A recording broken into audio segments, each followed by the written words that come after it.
everybody. I'm Marilyn, CEO and founder of Cosmic Centaurs. We help leaders, organizations, and teams adapt to the new ways of working in the emerging post-pandemic world. Welcome to Center Stage, our weekly LinkedIn Live, where I invite special guests to discuss their views and experiences with reimagining the way we work and learn. Today's episode is a special one for two reasons. The first is our amazing guest, who I will introduce properly in a minute.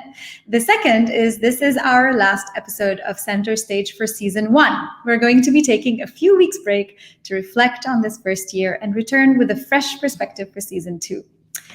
All of our content is, of course, very much still available on LinkedIn, on Facebook, on our website, and on our YouTube channel. But given this is the last time you'll see us for a few weeks, please show this episode extra love. Give it a like. Feel free to share it with anyone who you think might find it interesting. But also, and more importantly, please contribute, ask questions in the comment box, or just tell us how you're doing today. Tala, our producer, will be on the lookout for them, and so will I, and we're hoping Damian has time to answer a few of your questions. Today, I'm hosting Damian Brown, Group Head of Talent Acquisition at Chalhoub Group. In his role at Chalhoub Group, an organization with 12,000 employees across 8 countries, Damian is responsible for both digitizing, simplifying, and humanizing the talent acquisition processes, whilst also leading diversity and inclusion for the group.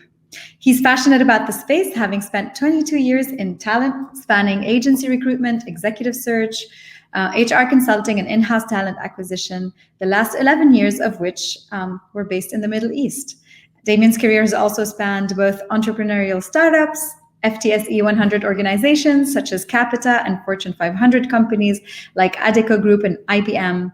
His remit has included offshoring, automation, EVP creation, and reminding his teams to have fun. Damian, I'm excited to pick up where we left off at the Khalij Times Remote Workforce Summit a few weeks back. How are you doing today? Great, thank you. I feel really old, 22 years. It's great to be. It's great to be in your season finale. Thank you for having me. Yeah, we're so excited to have you here today. We didn't tell you, it's a surprise to you that this is our season finale, but we thought it was recorded. So today, Damian, you and I are going to talk about flexible work models in action, right? So even before the pandemic made us evolve into these new ways of working, there were many firms that were looking at developing more resilient work models. But the shifting really was slow. As we know, human beings don't like change. But now that the world has changed, we can start to explore both the positive and negative aspects of these new work models. According to EY, there are a number of structural and cultural barriers preventing organizations from adopting flexible work models. You and I were discussing the history of the 5-day work week just a few minutes ago. Some of these barriers include restrictive policies, inadequate infrastructure, a culture of presenteeism and client requirements. But on the other side, we know that increasing flexibility can really positively impact organizations. It can increase employee productivity, engagement, well-being. It can reduce the costs, and it can build business resilience and enhance brand and reputation. And you guys were one of the first groups in the region almost a year ago, right, to announce that you would be implementing measures to integrate remote work practices with your team. Tell us about how the last year has been. Tough, different, scary, exciting. I think we came into I came into the business as we've talked about before as a remote onboarder because the country was closed, the city was closed, so my laptop was delivered to the house, and I got working remotely. And straight away we could see that we just weren't set up for remote working as an organization. The group were brilliant. I think my first day welcome drinks were set up on Teams, so I got to meet everybody after work for a social or a digital social. But more widely, we just weren't ready. We have some amazing people in the HR leadership team who got to work straight away in creating a playbook. Basically, what does remote working look like? How do we set up our home office? What should we and shouldn't we do from a manager perspective? What could they expect? And from an employee perspective, how do we switch off? How do we have boundaries? And is it okay for your son or daughter to come running in, or the dog to bark at the delivery at the door, or whatever it might be? So I've never seen so many deliveries being taken as I have in the last 12 months, mid call.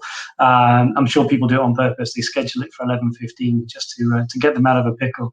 But I think it's been really interesting, because rather than just create the playbook, we then created a bunch of training around the playbook to activate it, and to really get managers buy-in. Because, as you say, I think there are a lot of people who managed through presenteeism before. The jacket's on the back of the chair. They're here. They're doing a great job. I think for people in tech, it was easy, because people in tech were used to agile ways of working. They had their Kanban boards. They had their daily stand-ups. And I remember the horrified look on some of my colleagues when I said, right, we'll have a daily stand-up.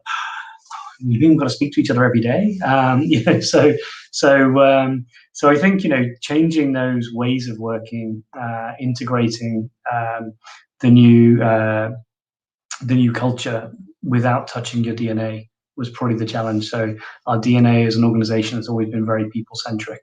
But suddenly we had to shift to explaining to managers how to manage through deliverables, how to manage through through a checklist, and rather than having a once every 2 month formal sit down with their team, to be talking to them daily, at least weekly, making sure how people are, really sort of reaching out and making sure that people's mental well-being is okay.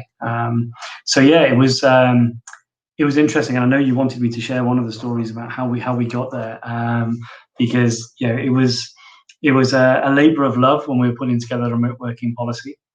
And I think it was June last year when we were presenting it to our comex, and went around the room and took different votes on whether we should or shouldn't launch our new remote working policy at that point in time. And it was funny, because beforehand I'd had my colleagues say, oh, I'm not sure the leadership will want us to do this. And I don't think the leadership are engaged as much as we think they might be. And sure enough, I was sat there in that meeting, and the comment was, shall we postpone this till September this year? And we were sat there in June thinking, we've got all these people working remotely. We really need to give them some support. Why September? And our CEO said, well, at the moment, I've never had a home office. If I needed to work, I come to work. When I'm at home, I'm at home. And all of a sudden, we're expecting people to work 24/7. There's no cutoff. They don't have this separation between work and personal life. So wouldn't it be better if we got everyone to return to the office now that the COVID restrictions have lifted, and we can get everyone back in physically? And then once people have come in and reset, then we'll launch the remote working policy, which I thought was beautiful, because I think, for me, it was the whole resistance to remote working policy being rolled out. What wasn't about we don't want people to work remotely. We wanted people to have balance. We wanted people to switch off. Sense prevailed, or HR prevailed, and we sort of said people are working remotely as it is, so we need to get going with this. And sure enough, we rolled out the program, and part of that, lots of new things came in. So one of them was that we allowed our people to work from anywhere in the world for a month a year. We had a huge take up on that program, and I had one of my peers working from New Zealand for a month, with a 7-hour time difference, and still managed to keep our core hours. I'm still not sure how. And then we had one of my colleagues who decided to go and work in the UK in November, which I think was brave. So we had lots of different decisions around it, but yeah, it was exciting. I mean, we suddenly embraced all these different ways of working pretty quickly. Yeah, I think the reason I wanted you to share this story is because we often assume, people's positions about change. And what is really interesting, and in the work that we do with the clients, this is when I know that I'm working with someone who has the ability to transform their organization, is when they say, I'm not against change. I'm not an idiot. I've seen my company is, 5, 10, 20. I've worked with companies that are more than 100 years old. And we've been through this, those that are 100 years old, they're like, listen, kiddo, I've been through World War I and II. Like, I don't need you telling me about change, but I need to express the real worries that I have. And they're often not about oh my God, I don't like change. They're often about, how is this going to impact our workforce? How does it impact our ability to innovate, to collaborate? Like real fundamental questions that do deserve to be thought about and not just thrown on the side and let's try and copy what other companies have established as a policy. So I think that digging deep and having open conversations about the real fears that good leaders have is so important for us to design work models that work, right? And another question that I had for you is, of course, you mentioned upskilling managers and teaching them how they can manage in a completely different setting, possibly having to use a completely new set of qualities. But what are the kind of skills that you feel, not just from a management point of view, but even across the board, if you had to say, these are the top 3 things that we felt we needed to teach everybody, what comes to your mind? Gosh, I think one of the very practical things was to use new tools. I think we all have this plethora of tools on our desktop, and most of us had never opened them before that. So, all of a sudden, it was really upskilling. How do we use all these tools that you've always had? I think things like Mural and Miro were a godsend to many of the management teams of a lot of companies and to the workforce, because people wanted to have these breakouts, and everyone had we've been through the design thinking boom where everyone's creative and wants to run design thinking sessions. And suddenly we couldn't do it because we couldn't stand in a room with sticky notes and Post-its and stare at a board. So I think, really being able to say to people, look, you've taken on the board these new skills to be able to really run great blue sky sessions with your teams, but now you can do it online, and here's how you do it online, and here's how you carry on that collaboration. So collaboration tools, training was probably the biggest thing. I guess then that was also the mindset shift to genuine trust. I think presenteeism had this thing of I can see you, so I trust you. I can't see you now, I don't trust you. There was never trust to start with. So, how to really build trust and foster trust between peers, between managers and their team. And again, for me, I'm a big advocate of agile ways of working, and the whole concept of having stand-ups and entering into a social contract with your peers and your manager by actually saying what you're going to do out loud in a morning meeting. I think those small things really enabled us to start switching people to be able to trust each other and develop really meaningful relationships, and then have the tools to be able to collaborate better.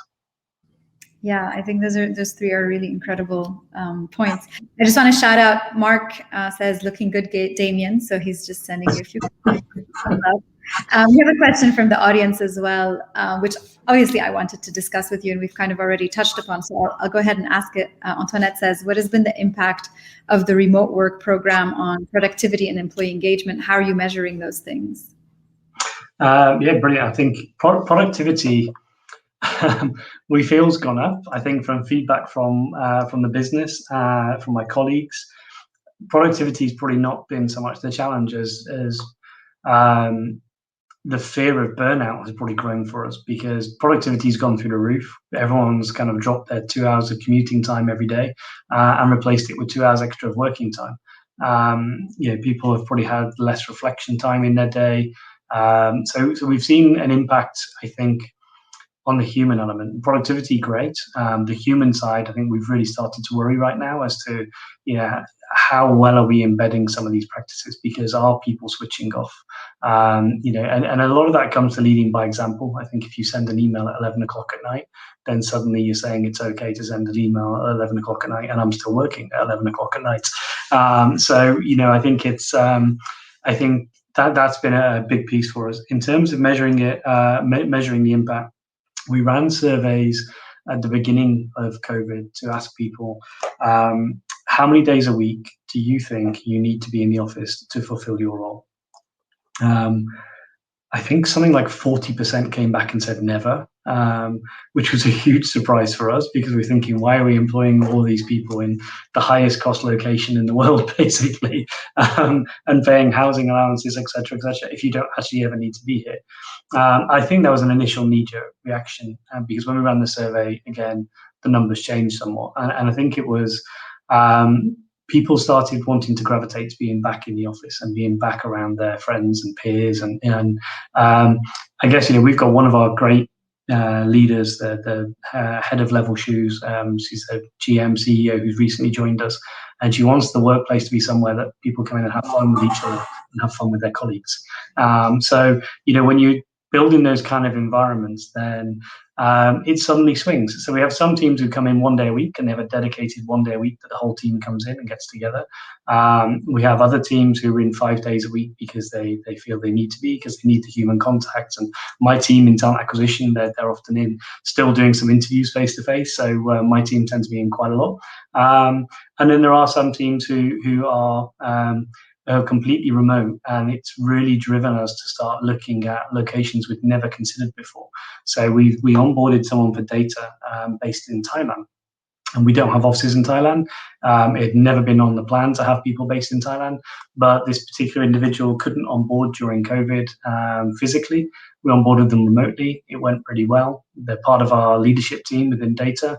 And subsequently, we started building a team around them based in Thailand. So we now have a number of people based remotely in Thailand, which I say, if you'd have asked us 9 months ago, it was never going to happen. It's not on the agenda. So we've reacted to those things, but it's been through feedback from the business. It's been about hearing what's working, is the productivity there, and are people engaged? What I think is truly incredible about the way you're approaching this is that rather than just say, here's a blanket statement about how everybody's going to work, there's a lot of flexibility and also humanity in your approach, which is like, we're all different. Some people want to be here, some people don't. Some people just happen to be in Thailand, and we're just going to deal with it. And it's really beautiful to be able to see that happening at scale. In small teams, you do that maybe more naturally because anyways, everybody, their name, their family, everything about them. I think it's truly inspiring to see this happening at a scale like Chalhoub's.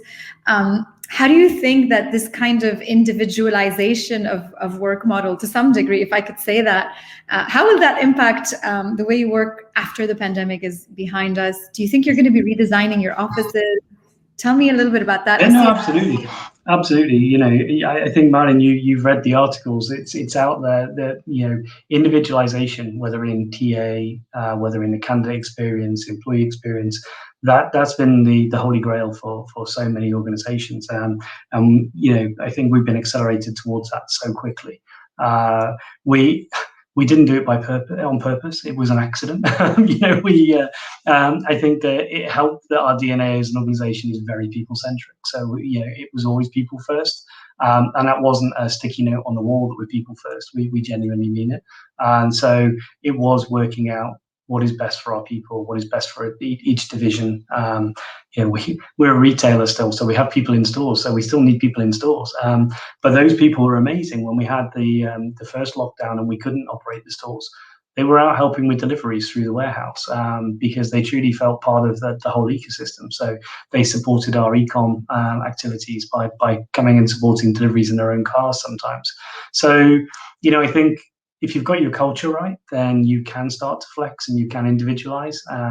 I think going forward, we'll see more companies trying to individualize how they operate. I've seen in the last week reports to say PwC are offering Friday afternoons off through the summer in Europe.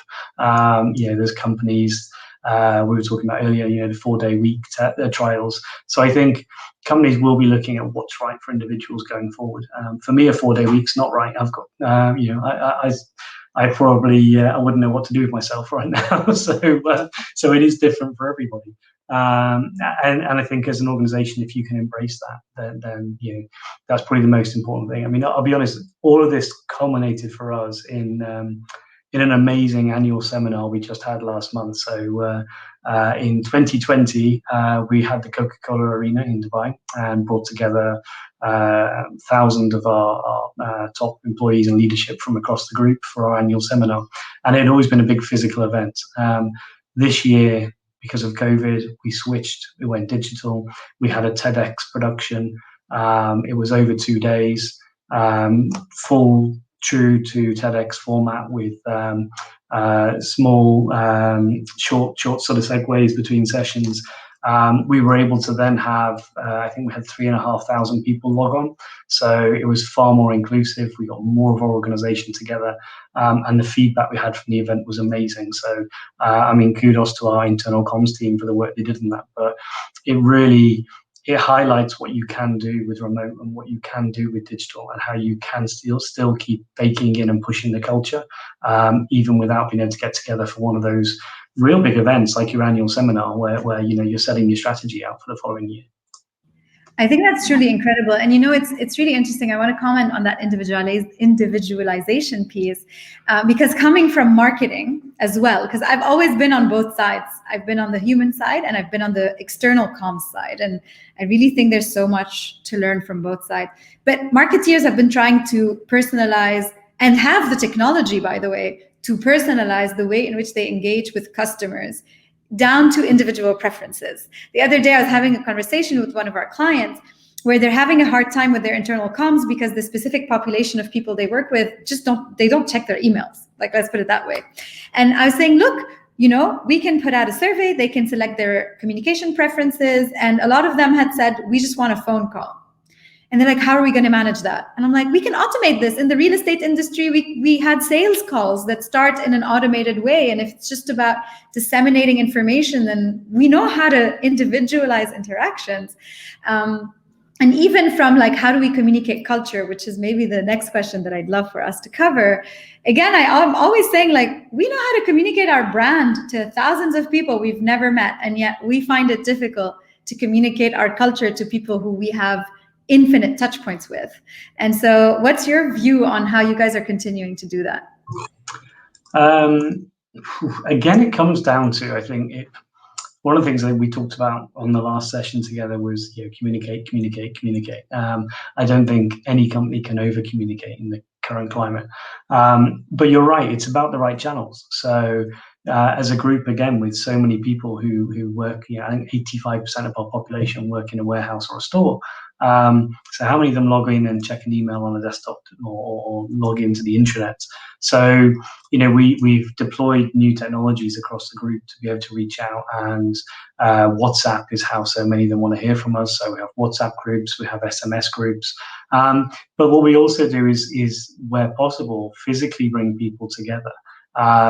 So at the moment we have a program called One Team, One Culture, which is around our D&I, around our servant leadership program, and some of our other core behaviors and cultural awareness that we want our employees to have. We found uptake was quite slow. We were kind of 4 or 5 weeks in, and 20-something% of our population had completed it. And so then our HR and people team came back to us and said, well, why don't we start doing these as group sessions? So we would get a store together as a group, and they would do the One Team, One Culture training as a store, where they would watch the videos, they'd answer the questions.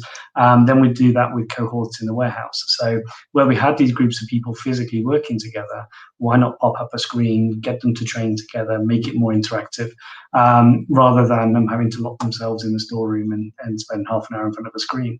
So I think, technology enables it, but you've then got to get cute about what you do with the technology. There's no point in just sending out WhatsApps and hoping it's all going to resonate. I think it's, for me, the more and more we automate, the more and more I fear that we lose the humanization. And the two do go hand in hand. You can't automate completely your onboarding process, because somebody still has to physically produce a gate pass, or someone has to go and speak to Lenovo or Apple to order a device. Your ATS or your system or your HRIS isn't going to do that for you. It will send a reminder and the prompt, but we still need the human to do the activity sometimes. So I'm always really, really cautious about companies who are trying to automate or trying to digitize or trying to drive AI too much, because it should be there to assist the human, not replace. I love that. I'm going to ask you one last question from the audience that kind of stays with that theme of human thing. Antoinette again asks, and Lamia earlier asked us a question about new work policies, so I think we've covered that. Thank you, Lamia. How do you measure psychological safety in your teams? Gosh, so what have we done? We've had a number of programs. Right at the beginning of COVID, we invited Lighthouse Arabia, fantastic organisation, to come in and work with us. We ran sessions for managers on, how to spot issues with their people. We ran sessions for managers on how to suddenly deal with being an agony aunt, and having to deal with everybody's issues. So there was a lot of work we did with our management structure, but then we put a number of services in place. So we had a helpline put in place where our employees or their family could call up, completely anonymous, and take some support from psychologists and coaches, just to whether they wanted to talk about financial worries, whether they wanted to talk about health worries, whether they just wanted to get something off their chest, that it was something run outside of our organization but paid for by the organization for them. So they were the sort of early interventions we made when we were really in the I think the darkest period of COVID, April to sort of June last year, when it sort of was taking the world by storm. Since then, from some of the data in terms of how many calls were we getting a day, which countries were happier to phone up, which countries didn't phone up, we were able to look at what training interventions we needed to put in place for our teams, creating sort of mental health first aiders in different countries, so that they were really able to, as you say, look out for the signs, be able to support people, be able to just provide a safe environment for people to have a conversation and talk about their worries. Not easy, because when we try and squeeze that around our day job, it's we know that we're putting a lot on people, but we ran it as a volunteer program internally, and so many people put their hands up and said, I want to take the training, I want to be here to be able to support my colleagues, which was fantastic, and it helps you bake in your culture even more. Oh, that's very heartwarming. Damian, that gets us to perhaps our last question. It's a question we ask everybody who comes on board with Center Stage. I'm going to ask you to complete a sentence, and then I will ask you to explain your choice of word. And so the sentence is, the future of work is ... And one word, balanced. I know I mentioned it earlier. The future of work is definitely balanced. Whether that is our work-life balance in terms of, I think organizations have had psychological safety and psychological welfare on their agenda for the last decade. It's certainly now at the top of the agenda for most companies, or it should be. So I think balanced is where we're going. I think the 4-day week, we talked about it earlier. 5-day week, I've read an awful lot about. It's 130 something years old construct. It is the 5-day week. It came into being 100 years ago, when the Ford Motor Company gave off a full weekend. And we've been working that way for the last 100 years. Yet we have so much automation now. We have so much technology and digitization that I think the 4-day week can't be very long away now for many of us. I honestly think in 100 years' time, people will be arguing about when it started, because it's been trialed for the last 2-3 years. Microsoft in Japan, companies in the US, Spain have got 50,000 SME-sized organizations trialing a 4-day week currently. So when did or does the 4-day week start? We're not yet sure, but it's imminent. And then the other side of the balance, I think, the future workforce being balanced would definitely be around the automation and the humanization, because one without the other doesn't work. It's I guess it's the best analogy I ever heard was like the technology we have in an aircraft. A pilot can't fly a A380 on its own, and they need a lot of technology to support getting that aircraft up in the air and taking us on a smooth journey. Likewise, we can't fly that aircraft halfway around the world without a pilot. And so, I think in all of our work environments, there is that blend of how do we blend the technology that's available to us, but how do we make sure we have an ample amount of humanization around it, to make sure we give service and experience. Yeah, like you, I'm a firm believer in the human technology partnership. I know there's a lot of dystopian scenarios, but I think we have a choice. And I'm always reminded, I remember once I went to a conference and someone was talking about how we constantly imagine how dystopian the future would be. And they reminded us that we could have turned the future very dystopian when we figured out how to clone people, but that the human species is also very good at understanding the limits of the technology and putting in place regulation when they need to. So I like to be an optimist about these things. Damian, thank you so much for your time. It was such a wonderful conversation. And I know that you and I will continue to have more of these because we keep crossing each other's paths. I'm really for your time, for your insights. A huge thank you to our attendees, as always, for tuning in. And I still see some comments pouring in, and sadly, we don't have time to go over them, but we'll go and find you guys in the comment section later and maybe type a couple of answers. Of course, if you don't do so already, please follow us on LinkedIn, Twitter, Facebook. We're also on Instagram now. You can also go on our website, sign up for our newsletter. It will make Tala really happy. As mentioned earlier, we'll be taking a short break for the next few weeks and we'll be back soon. All of our episodes are available on YouTube, on our website, on LinkedIn, on Facebook. Please go and watch them and give us more feedback. We've had 15 incredible guests in this season. We've learned so much together. We hope we created value for everyone who was tuning in. Here's to an amazing first season, and I look forward to seeing you guys on the other side. Damian, thank you so much. Thanks, Marilyn. Well done.